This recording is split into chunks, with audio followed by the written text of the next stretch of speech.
Om Swastiastu. Yang terhormat Bapak Profesor Dr. Ananta Wikramatunungga Atmaja, SE MSI AK. Yang terhormat Ibu Gusti Ayu Ketut Rencana Sari Dewi, SE MSI, dan Ibu Niloh Gede Erni Swindawati, SE AK MPD. Baik, pada kesempatan kali ini saya akan mempresentasikan skripsi saya yang berjudul Pengaruh Lama Usaha, Budaya Organisasi, Teknologi Informasi, dan Tax Planning terhadap kualitas laporan keuangan UMKM di Kabupaten Buleleng. Baik, langsung saja pada materi yang pertama mengenai latar belakang dari penelitian ini. Nah, latar belakang dari penelitian ini yaitu pada perkembangan perekonomian di Indonesia saat ini tidak luput dari adanya pandemi COVID-19 yang menyebabkan kontraksi ekonomi di negara ini. Sehingga terjadi penurunan di berbagai sektor, salah satunya sektor ekonomi, yang mengalami penurunan mencapai 2,07%. Nah, penurunan ini disebabkan oleh adanya pengurangan konsumsi rumah tangga akibat pembatasan sosial, kemudian penurunan investasi modal, kemudian pengeluaran pemerintah yang rendah seperti belanja barang. Hal ini juga berimbas pada UMKM, yang mana usaha yang sudah dirintis sejak lama itu mengalami penurunan omset dan pada akhirnya melakukan pemutusan hubungan karyawan. Tidak hanya itu, UMKM juga masih dihadapkan pada permasalahan klasik, yaitu kurangnya pendanaan. Nah, dengan kondisi seperti ini, UMKM harus tetap didukung dan dikembangkan, karena UMKM dapat menghadapi ketidakpastian dari gejolak ekonomi global. Tidak hanya itu, UMKM juga dipercaya sebagai mesin penggerak perekonomian Indonesia karena unitnya yang lebih banyak dibandingkan dengan perusahaan besar. Dan UMKM pun menjadi elemen penting dalam perekonomian Indonesia karena mampu menciptakan lapangan pekerjaan dan menghasilkan pendapatan. Oleh karena itu, pemerintah menggalangkan berbagai program, salah satunya program PEN, yaitu Pemulihan Ekonomi Nasional, dengan menggelontorkan kredit kepada UMKM khususnya itu sebesar 7,26 triliun. Nah, hal ini menyebabkan para pekerja yang terkena dampak PHK mulai berpikir dan berusaha untuk tetap bertahan hidup dengan jalan membuka suatu usaha, baik itu usaha jasa maupun usaha dagang. Nah, kondisi ini juga dirasakan oleh masyarakat di Bali yang memang secara garis besar perekonomian mereka dibantu dari sektor pariwisata. Hal ini dibuktikan dengan pertumbuhan ekonomi di Bali yang ke arah negatif pada triwulan pertama tahun 2020 itu mencapai 1,14% dan pada triwulan kedua itu mencapai 10,98%. Nah, tidak hanya itu, per Mei 2020 jumlah wisata mancanegara yang datang ke Bali juga mengalami penurunan yaitu sejumlah 99,97%. Nah, hal ini menyebabkan banyaknya pekerja itu sejumlah 71.313 pekerja di sektor reguler diberhentikan dan 2.570 pekerja lainnya resmi kehilangan pekerjaannya. Nah, hal ini menyebabkan pemerintah Provinsi Bali itu mendukung upaya pada industri kreatif khususnya UMKM dan didukung dari sisi regulasi. Nah, pemerintah Provinsi Bali membuat regulasi itu Undang-Undang Gubernur Nomor 79/2018 dan Undang-Undang Gubernur Nomor 99/2018 mengenai peningkatan konsumsi lokal di Bali. Dengan adanya kondisi dan dukungan tersebut membuat jumlah UMKM di Kabupaten Buleleng terus meningkat. Hal ini dapat dilihat pada tabel, yaitu dari tahun 2018 hingga 2021, pelaku usaha UMKM terus mengalami peningkatan, baik itu UMKM formal maupun UMKM non-formal. Hal ini mengindikasikan bahwa banyak masyarakat yang mencoba membuka usaha dengan berapapun dana yang mereka miliki. Nah, hal ini juga membuat pemerintah Provinsi Bali mengeluarkan bantuan, yaitu berupa PBSU, yaitu penerimaan bantuan stimulus usaha sejumlah 600.000 per bulannya kepada pelaku usaha yang dikeluarkan dari tahun 2021 bulan Mei hingga Juli. Dengan bantuan tersebut, membuat semakin semaraknya pelaku UMKM yang muncul, sehingga laporan keuangan sangat dibutuhkan oleh pihak perbankan. Hal ini dikarenakan pihak perbankan menggunakan laporan keuangan ini untuk menginterpretasikan kemampuan pelaku usaha dalam mengelola dana dan memprediksi risiko dari kegagalan usaha yang sudah dirintis. Hal ini juga didukung oleh Peraturan Bank Indonesia Nomor 14/PBI/2012 Pasal 5 mengenai pembiayaan dan pemberian kredit oleh Bank Umum kepada pengembangan UMKM. Nah, dengan pembiayaan dan pemberian kredit ini, maka salah satu syarat yang dibutuhkan yaitu informasi akuntansi yang dibuat harus jelas dan sesuai dengan standar yang berlaku. Rendahnya kualitas laporan keuangan pada pelaku usaha ini dicerminkan pada survei yang telah dilakukan, yaitu masih banyak pelaku usaha di Buleleng yang menganggap bahwa kualitas dari laporan keuangan itu tidak penting. Nah, jika hal ini terus dibiarkan, maka pelaku usaha akan kesulitan dalam menjalankan usahanya, kesulitan dalam hal pengajuan pinjaman ke sektor perbankan, dan juga kesulitan dalam memprediksi kebangkrutan dari usahanya. Nah, tidak hanya survei yang dilakukan saja, namun UMKM juga dihadapkan pada permasalahan klasik, yaitu kesulitan dalam mengakses permodalan. Dilansir dari data Badan Peneliti Pengembangan dan Inovasi Kabupaten Buleleng itu menyatakan bahwa UMKM kesulitan mengakses permodalan sebelum pandemi COVID-19 itu mencapai 45,71%, dan pasca COVID-19 kesulitannya mencapai 71,4%.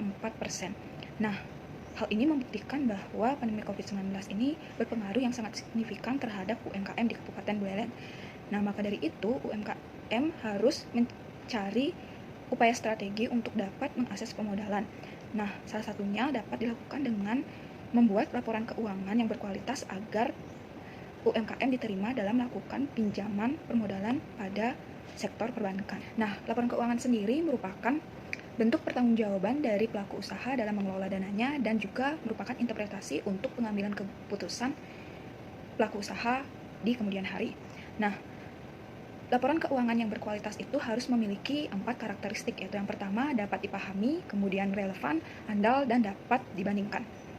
Jika pelaku usaha membuat laporan keuangan hanya sebatas catatan biasa dan secara sederhana, maka pelaku usaha tidak dapat menilai kinerja dari usaha yang sudah dijalankan maupun membuat berbagai prakira tanpa adanya pedoman yang jelas, sehingga diperlukan laporan keuangan yang berkualitas. Penelitian kali ini menggunakan variabel lama usaha, budaya organisasi, teknologi informasi, dan tax planning. Peneliti menggunakan variabel tersebut karena masih terdapat hasil yang inkonsistensi dari penelitian terdahulu, dan variabel ini digunakan karena pada penelitian terdahulu belum terdapat penelitian yang menggunakan variabel ini secara bersamaan pada suatu lokasi penelitian. Identifikasi masalah. Yang pertama, masih terdapat pelaku UMKM yang usahanya sudah dirintis sejak lama namun belum menghasilkan laporan keuangan yang berkualitas. Kemudian yang kedua, yaitu tidak menjunjung tinggi budaya organisasi dalam melakukan pekerjaan sehingga berdampak pada kinerja karyawan yang buruk dan menyebabkan laporan keuangan yang dihasilkan. Kemudian yang ketiga, yaitu masih terdapat pelaku usaha khususnya usaha mikro dan kecil yang enggan untuk menggunakan teknologi ataupun komputer dalam melakukan pencatatan transaksi atas kegiatan operasional perusahaannya. Kemudian yang keempat, itu masih terdapat pelaku usaha yang enggan melakukan perencanaan pajak ataupun bahkan terdapat pelaku usaha yang tidak membayar pajak atas usaha yang sudah dilakukan. Materi yang selanjutnya yaitu pembatasan masalah. Pada penelitian kali ini berfokus pada 5 variabel saja, yaitu yang pertama ada lama usaha, kemudian budaya organisasi, teknologi informasi, tax planning, dan kualitas laporan keuangan. Kemudian ada pun rumusan masalah pada penelitian kali ini, yaitu bagaimana pengaruh lama usaha terhadap kualitas laporan keuangan UMKM di Kabupaten Buleleng. Kemudian yang kedua, bagaimana pengaruh budaya organisasi terhadap kualitas laporan keuangan pada UMKM di Kabupaten Buleleng. Kemudian yang ketiga, bagaimana pengaruh teknologi informasi terhadap kualitas laporan keuangan UMKM di Kabupaten Buleleng. Kemudian yang keempat, yaitu bagaimana pengaruh tax planning terhadap kualitas laporan keuangan UMKM di Kabupaten Buleleng. Nah, selanjutnya ada pun tujuan penelitiannya, yaitu ada 4 mengacu pada rumusan masalah yang sudah disampaikan. Adapun manfaat dari penelitian kali ini yaitu terdapat manfaat praktisi dan manfaat teoritis, yang mana manfaat teoritis ini bermanfaat bagi peneliti, bagi pelaku usaha, maupun bagi Universitas Pendidikan Ganesha. Jadi selanjutnya yaitu mengenai kajian teori. Yang pertama, pada penelitian kali ini menggunakan teori stakeholder, yang mana menjelaskan bahwa pelaku usaha tidak harus bertindak untuk kepentingannya sendiri, namun juga bermanfaat untuk stakeholder. Stakeholder sendiri merupakan kreditur seperti bank dan lembaga keuangan mikro masyarakat. Hal ini mengacu pada sumber daya ekonomi yang dimiliki stakeholder untuk disalurkan kepada pelaku usaha agar mampu mendukung kegiatan operasi perusahaannya. Untuk itu, pelaku usaha dituntut untuk mendapatkan dukungan dari para stakeholder dengan cara meningkatkan kepercayaan para stakeholder terhadap kinerja yang dimiliki pelaku usaha dengan menyajikan laporan keuangan yang berkualitas. Kedua, ada lama usaha. Lama usaha merupakan waktu yang telah dilalui dan masih dijalani oleh pelaku usaha dalam menjalankan usaha yang telah dirintis, dengan asumsi bahwa semakin lama usaha yang telah dirintis ini akan memberikan pengalaman mengenai atau menyikapi bagaimana pentingnya laporan keuangan. Kemudian yang ketiga ada budaya organisasi, merupakan seperangkat sistem nilai, keyakinan, asumsi, dan norma-norma yang berjalan sejak lama dan diikuti oleh anggota organisasi untuk bertindak menyelesaikan permasalahan yang dihadapi oleh organisasi tersebut. Kemudian yang keempat ada teknologi informasi, merupakan perkembangan di bidang informasi dalam menjalankan operasional sehari-hari, baik dalam peroleh informasi maupun menyebarkan informasi. Selanjutnya itu ada tax planning. Tax planning merupakan strategi wajib pajak yang sah atau legal untuk mengelola akuntansi dan keuangan guna meminimalkan beban pajak yang dibayarkan dengan tidak melanggar peraturan perundang-undangan. Menurut IAI, kualitas laporan keuangan itu harus memenuhi karakteristik kualitatifnya, yaitu yang pertama dapat dipahami, kemudian relevan, dapat diandalkan, dan dapat dibandingkan. Tidak hanya itu, untuk mengukur kualitas dari laporan keuangan, maka IAI juga menerbitkan minimal komponen yang harus dimiliki dalam laporan keuangan yang sudah disajikan oleh pelaku usaha, yaitu yang pertama, laporan posisi keuangan UMKM, kemudian yang kedua, laporan laba rugi, dan yang terakhir itu ada catatan atas laporan keuangan. UMKM merupakan suatu kegiatan usaha kecil yang dijalankan oleh suatu keluarga atau kelompok individu dengan tujuan untuk memulai usaha. UMKM ini diatur dalam Undang-Undang Republik Indonesia Nomor 20 Tahun 2008 mengenai usaha mikro, kecil, dan menengah. Adapun penelitian yang mendukung peneliti ini yaitu yang pertama ada penelitian dari Oktaviani dan kawan-kawan 2017, yang kedua penelitian dari Fadilah 2019, kemudian penelitian dari Satriawan dan Dewi 2020, kemudian penelitian Ayam dan Prihatin 2020, kemudian penelitian Erawati dan Setia Ningrum 2021, dan yang terakhir itu ada penelitian Hartanti 2021. Kerangka berpikir seperti tampak pada bagian berikut, di mana X1, X2, X3, dan X4 masing-masing berpengaruh terhadap Y. Maka selanjutnya dapat dirumuskan hipotesis dari penelitian kali ini, yaitu H1, lama usaha berpengaruh positif terhadap kualitas laporan keuangan UMKM di Kabupaten Buleleng. H2, budaya organisasi berpengaruh positif terhadap kualitas laporan keuangan UMKM di Kabupaten Buleleng. Kemudian H3, teknologi informasi berpengaruh secara positif terhadap kualitas laporan keuangan UMKM di Kabupaten Buleleng. Dan yang terakhir itu tax planning berpengaruh secara positif terhadap kualitas laporan keuangan UMKM di Kabupaten Buleleng. Metode penelitian pada kali ini yaitu pada rancangan penelitian ini menggunakan penelitian kuantitatif dengan pengumpulan data berupa pengumpulan data kuesioner. Lokasi dari penelitian ini yaitu UMKM pada Dinas Perdagangan Perindustrian Koperasi Usaha Mikro Kecil dan Menengah Kabupaten Buleleng. Nah, waktu penelitian yang diperlukan pada penelitian kali ini yaitu dimulai dari bulan Desember 2021 hingga saat ini. Nah, populasi dari penelitian ini yaitu sebanyak 10.911 unit usaha formal, dan sampel yang didapatkan melalui rumus Ishak dan Misal yaitu berjumlah 264 sampel. Nah, selanjutnya adapun variabel yang digunakan pada penelitian kali ini yaitu variabel bebasnya ada lama usaha, budaya organisasi, teknologi informasi, dan tax planning. Kemudian variabel terikat atau Y-nya itu ada kualitas laporan keuangan. Nah, jenis dan sumber data yang digunakan pada penelitian kali ini yaitu data kuantitatif yang bersumber dari data primer dan data sekunder. Adapun metode pengumpulan data pada penelitian kali ini yaitu dilakukan dengan cara menyebarkan kuesioner secara online dan dilakukan wawancara untuk tahap awal atau data awal. Nah, adapun instrumen pengumpulan datanya yaitu instrumen penelitian kuesioner yang diukur dengan skala Likert. Nah, untuk metode dan teknik analisis data yang digunakan pada penelitian kali ini yaitu dengan menggunakan bantuan SPSS dalam melakukan pengujiannya. Materi yang selanjutnya yaitu gambaran umum hasil penelitian. Nah, penelitian ini menggunakan data yang berasal dari data primer yang diambil dari kuesioner yang sudah disebar. Nah, teknik sampling yang digunakan pada penelitian kali ini yaitu dengan teknik purposive sampling dengan menerapkan berbagai kriteria seperti yang pertama, UMKM yang sudah membuat laporan keuangan, kemudian yang kedua, UMKM yang masih aktif berdiri 5 tahun atau lebih dari 5 tahun, kemudian yang ketiga, UMKM yang sudah menerapkan aturan ataupun norma-norma dalam organisasi usahanya, kemudian yang keempat UMKM yang sudah menggunakan teknologi informasi, dan yang kelima UMKM yang sudah menerapkan perencanaan pajak. Nah, penelitian ini mengumpulkan kuesioner dari tanggal 17 Mei 2022 hingga 3 Juni 2022 melalui media sosial ataupun platform digital lainnya. Nah, penelitian kali ini mengumpulkan sampel sebanyak 264 sampel yang didapatkan dari rumus Isaac dan Michel. Namun, setelah kuesioner disebar, kuesioner yang kembali itu hanya 246 kuesioner. Nah, 18 kuesioner tersebut tidak kembali karena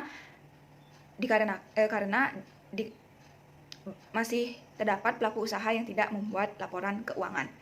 Nah, jadi sebanyak 246 kuesioner saja yang diolah untuk penelitian hal ini atau sebanyak 93%. Adapun karakteristik responden secara lebih mendetail yaitu berdasarkan kecamatan yang ada di Kabupaten Buleleng, kemudian berdasarkan usia, kemudian berdasarkan jenis sektor usaha. Selanjutnya yaitu karakteristiknya berdasarkan skala usaha, kemudian berdasarkan lama usaha, dan yang terakhir itu berdasarkan jumlah tenaga kerja yang dimiliki. Nah, untuk selanjutnya itu masuk ke pengujian asumsi. Yang pertama itu dilakukan uji statistik deskriptif, di mana hasil dari uji analisis statistik deskriptif ini yaitu seluruh variabel memiliki nilai standar deviasi lebih kecil dari mean atau rata-rata, maka dapat diartikan bahwa penyimpangan data yang terjadi rendah dan dapat disimpulkan data terdistribusi secara merata. Uji validitas data merupakan uji yang digunakan untuk mengetahui sah atau valid tidaknya item kuesioner yang digunakan. Dasar pengambilan keputusan dari pengujian ini yaitu koefisien korelasi R hitung lebih besar dari koefisien korelasi R tabel dengan tingkat signifikansi itu kurang dari 0,05. Nah, melihat pada tabel berikut bahwa seluruh item dari variabel yang digunakan itu memiliki R hitung yang lebih besar dari R tabel, yaitu R tabel memiliki nilai 0,124 dengan nilai signifikansi semua item kuesioner itu kurang dari 0,05, maka seluruh item kuesioner dinyatakan valid. Reliabilitas merupakan pengujian yang dilakukan untuk mengetahui suatu kuesioner reliable atau handal jika jawaban seseorang terhadap suatu pernyataan stabil atau konstan dari waktu ke waktu. Dasar pengambilan keputusan dari uji reliabilitas ini yaitu jika nilai Cronbach alpha-nya itu lebih dari 0,60. Dari seluruh variabel yang digunakan ini,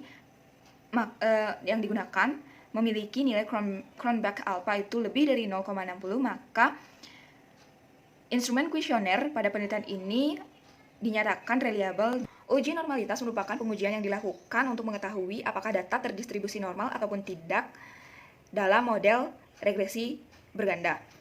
Nah, pengujian ini dilakukan dengan uji statistik non-parametrik Kolmogorov-Smirnov dengan dasar keputusan yaitu jika nilai signifikansi kurang dari 0,05 itu menunjukkan bahwa data tidak terdistribusi dengan normal. Nah, jika nilai signifikansinya itu lebih dari 0,05 maka data dapat dikatakan terdistribusi normal. Nah, pada penelitian kali ini menggunakan uji normalitas data Monte Carlo dengan nilai sig-to-child-nya itu 0,098 yang berarti bahwa data pada penelitian ini terdistribusi normal. Nah, dilakukannya pengujian Monte Carlo ini yaitu bertujuan untuk melihat apakah data berdistribusi normal atau tidak dari data dengan sampel yang bernilai acak yang sebelumnya sudah diuji atau dengan nilai yang ekstrim. Selanjutnya dilakukan uji multikolinearitas. Uji multikolinearitas merupakan pengujian yang dilakukan untuk mengetahui apakah terdapat hubungan antar variabel independen dalam model regresi. Nah, dasar pengambilan keputusan dari pengujian ini yaitu dilihat dari jika nilai toleransi itu lebih dari 0,10 dan nilai VIF-nya itu kurang dari 10. Nah, pada penelitian kali ini, lama usaha, budaya organisasi, teknologi informasi, dan tax planning itu memiliki nilai yang mana nilai toleransinya lebih dari 0,10 dan nilai VIF-nya itu kurang dari 10.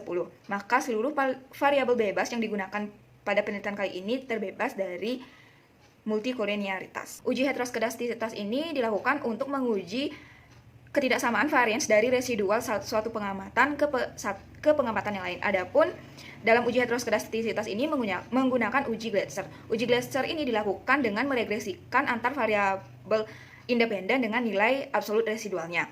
Adapun dasar pengambilan keputusan dari uji heteroskedastisitas ini yaitu apabila nilai signifikansi tiap variabel independen itu bernilai lebih dari 0,05, maka model regresi tidak terdapat gejala heteroskedastisitas. Dan pada penelitian kali ini, variabel X1, X2, X3, dan X4 itu memiliki nilai signifikansi yang lebih dari 0,05, maka seluruh variabel independen pada penelitian kali ini dinyatakan tidak terjadi gejala heteroskedastisitas. Nah, pengujian analisis regresi linear berganda ini memiliki persamaan yaitu Y sama dengan 1,812 ditambah 0,280x1 ditambah 0,209x2 ditambah 0,189x3 ditambah 0,073x4 tambah error. Nah, dari hasil model regresi linear berganda ini, maka dapat dijelaskan bahwa jika nilai konstanta itu 1,812 itu memiliki arti apabila semua variabel independen meliputi lama usaha, budaya organisasi, teknologi informasi, dan tax planning sama dengan 0, maka tingkat kualitas laporan keuangan yaitu sebesar 1,812 dengan asumsi mengesampingkan pengaruh dari besarnya variabel independen, maka variabel dependen itu akan meningkat sebesar 1,812. Nah, untuk nilai koefisien variabel X2 itu sebesar 0,280 itu memiliki koefisien yang bertanda positif terhadap kualitas laporan keuangan Y. Hal ini menunjukkan apabila terjadi peningkatan variabel lama usaha atau X1 dengan mengasumsikan bahwa variabel lainnya konstan, maka kualitas laporan keuangan juga akan meningkat sebesar 0,280. Nah, yang selanjutnya itu nilai koefisien variabel budaya organisasi itu sebesar 0,209 yang memiliki nilai koefisien itu bertanda positif terhadap kualitas laporan keuangan. Hal ini menunjukkan apabila terjadi peningkatan terhadap variabel budaya organisasi ini, dengan mengasumsikan bahwa variabel yang lain konstan, maka kualitas laporan keuangan akan meningkat sebesar 0,209. Nah, yang selanjutnya itu dilihat dari variabel teknologi informasi yang bernilai 0,189 yang bertanda positif terhadap kualitas laporan keuangan. Nah, hal ini menunjukkan apabila terjadi peningkatan terhadap variabel teknologi informasi dan mengasumsikan yang lainnya itu konstan, maka kualitas laporan keuangan juga akan meningkat sebesar 0,189. Nah, jika dilihat nilai koefisien dari tax planning itu sebesar 0,073 memiliki nilai koefisien yang bertanda positif terhadap kualitas laporan keuangan atau Y. Yang berarti jika terjadi peningkatan terhadap variabel tax planning dengan asumsi bahwa variabel lainnya konstan, maka kualitas laporan keuangan juga akan meningkat sebesar 0,73. Uji koefisien determinasi R-square. Nah, dengan hasil berikut, maka dapat dinyatakan bahwa dari nilai adjust R-square sebesar 0,310, yang berarti bahwa seluruh variabel bebas mampu menjelaskan variabel terikat sebesar 31% saja.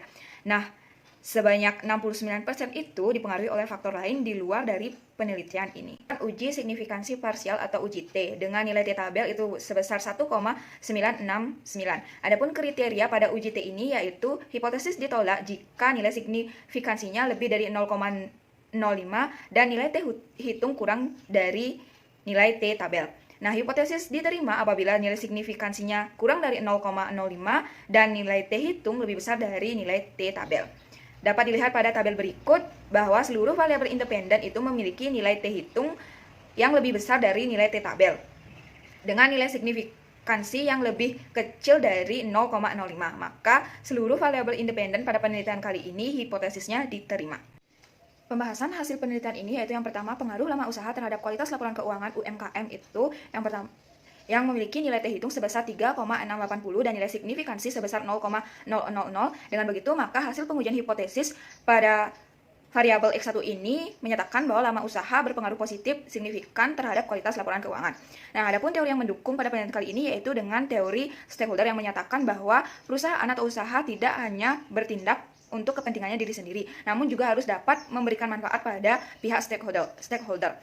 Nah, Dengan teori ini menunjukkan bahwa pelaku usaha yang sudah berjalan cukup lama atau yang sudah dirintis cukup lama itu harusnya mampu memikirkan bagaimana keberlangsungan dari usahanya tersebut agar tetap eksis dan mampu berkembang ke tahun demi tahun. Tidak hanya berpikir praktis bahwa laporan keuangan itu tidak penting untuk keberlangsungan usahanya. Nah, yang kedua itu pembahasan mengenai pengaruh budaya organisasi terhadap kualitas laporan keuangan UMKM. Nah, budaya organisasi ini memiliki nilai T hitung itu sebesar 3,478 dan nilai signifikansinya itu sebesar 0,001.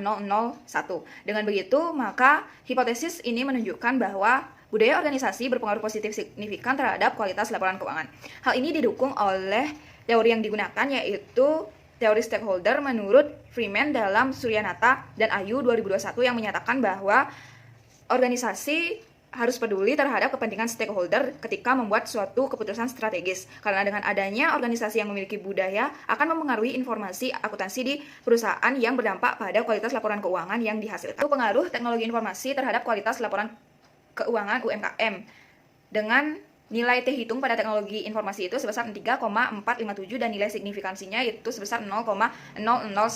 Hal ini menunjukkan bahwa pengujian hipotesis ini berpengaruh positif dan signifikan terhadap kualitas laporan keuangan. Hal ini didukung oleh teori stakeholder yang menyatakan bahwa perusahaan tidak hanya bertindak untuk kepentingan sendiri, namun juga harus memberikan manfaat kepada stakeholder, yang mana stakeholder ini pastinya menginginkan suatu laporan keuangan yang memberikan manfaat untuk kedepannya, seperti laporan keuangan ini harus disajikan dengan jelas, relevan, dan sesuai dengan yang terjadi. Nah, dengan pelaku usaha menggunakan teknologi informasi dalam menyiapkan laporan keuangannya, maka kesalahan-kesalahan yang akan terjadi dalam membuat laporan keuangan itu pastinya bisa sedikit dihindari.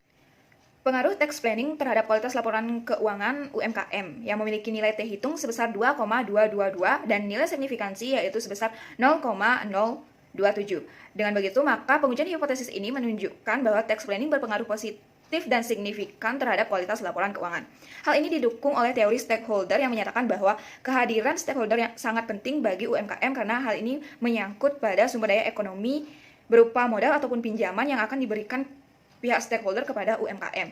Dengan UMKM yang senantiasa mengutamakan kepentingan dalam memperoleh laba dengan cara meminimalisir beban yang terjadi termasuk dalam melakukan perencanaan pajak agar dapat memaksimalkan penghasilan laba setelah pajak yang dihasilkan. Karena pajak ini sangat mempengaruhi pengambilan keputusan dan tindakan dalam operasi perusahaan ke depannya. Implikasi penelitian kali ini itu terdapat dua implikasi. Yang pertama ada implikasi teoritis. Implikasi teoritis ini menambah konsistensi penelitian sebelumnya yang telah melakukan penelitian mengenai kualitas laporan keuangan. Kemudian yang kedua dapat dijadikan sebagai bahan pertimbangan dan referensi untuk pihak-pihak yang akan melakukan penelitian lebih lanjut ataupun lebih mendalam pada topik ini. Kemudian adapun implikasi praktis pada penelitian kali ini yaitu berimplikasi pada pelaku UMKM yang sudah lama dirintis untuk bisa menyikapi dalam menyajikan laporan keuangan yang berkualitas. Kesimpulan pada penelitian kali ini yaitu yang pertama, sesuai dengan hipotesis yang diajukan atau H1 itu berarti lama usaha berpengaruh positif dan signifikan terhadap kualitas laporan keuangan. Kemudian yang kedua, sesuai hipotesis yang diajukan yaitu H2 bahwa budaya organisasi berpengaruh positif dan signifikan terhadap kualitas laporan keuangan. Dan hipotesis yang diajukan yaitu H3 itu teknologi informasi berpengaruh positif dan signifikan terhadap kualitas laporan keuangan UMKM. Dan sesuai hipotesis yang diajukan itu H4 tax planning berpengaruh positif dan signifikan terhadap kualitas laporan keuangan UMKM. Saran pada penelitian kali ini ditujukan bagi penelitian selanjutnya itu dengan memaksimalkan penelitian, yaitu seperti memperluas jangkauan wilayah penelitiannya, seperti misalnya meneliti kualitas laporan keuangan di se-provinsi Bali. Kemudian yang kedua, menambah jumlah pernyataan kuesioner di setiap variabelnya. Kemudian yang ketiga, menambah ataupun mengganti objek penelitian. Dan yang terakhir itu memperhatikan nilai adjust R-square-nya pada uji koefisien determinasi R-square. Dan saran bagi pelaku UMKM itu yang pertama mempertimbangkan usaha yang sudah dirintis dan memiliki pedoman dalam usahanya, mulai meningkatkan pemahaman mereka terkait dengan pentingnya menyajikan informasi yang relevan untuk kualitas dari laporan keuangan tersebut. Kemudian memulai menggunakan teknologi informasi untuk menunjang kegiatan pengolahan data usahanya, baik itu pengolahan data keuangan ataupun data usaha lainnya. Nah, yang ketiga itu meningkatkan pemahaman akan perencanaan perpajakan dan melaporkan usaha yang dijalankan agar memiliki NPWP yang nantinya akan digunakan dalam proses peminjaman dana. Sekian pemaparan skripsi dari saya. Mohon maaf jika terdapat salah kata dan saya aturkan para Santi. Om Santi Santi Santi Om.